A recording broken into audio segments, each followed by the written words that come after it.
Iya món thịt có lò hết cái thứ. Hả?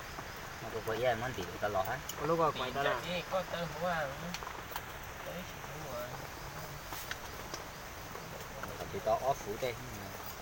Em ăn lười nè. Lạ. Em ăn lười nè. mình Nhưng mà neo đó chị là dưới nó rửa từ à.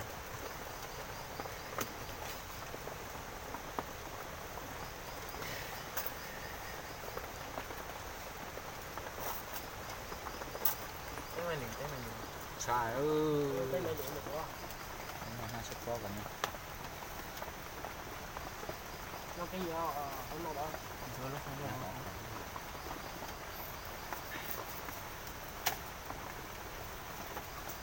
Con này nó bên luôn. Ôn thì hả vậy tòn to thế này à. Giờ chứ chống ở đây tôi không xong vậy không tao cần. Thì nói xíu cái gì nó tao đi. Trong nhà tao trong tù nè.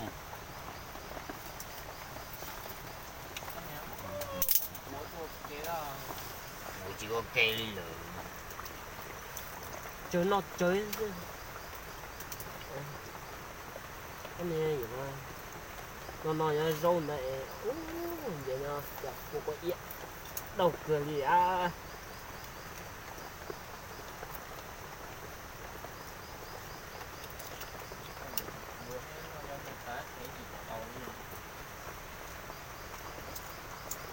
Chỉ do cái hồ.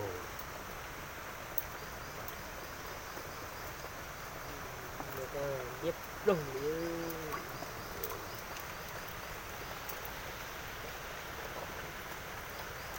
cái clip tôi yêu chơi sự yêu trò được vào cái dây mà để cho van đi á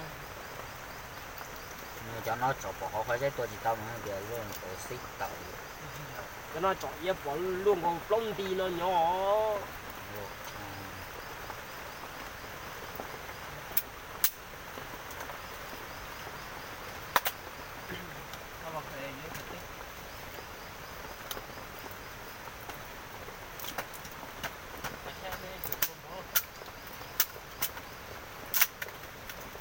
Cậu này nó học cá là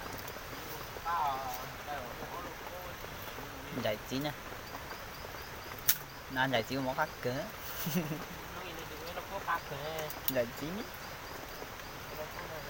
Món cá rồi thì nó cái con rong của nó xe con đốt tạt ra này đi mình còn bờ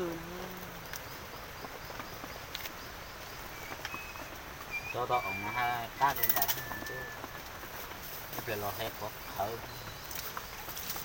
rồi tao ốp phủ màu đi không phải phù á phải phủ là thì lạ rồi rồi thì tao nó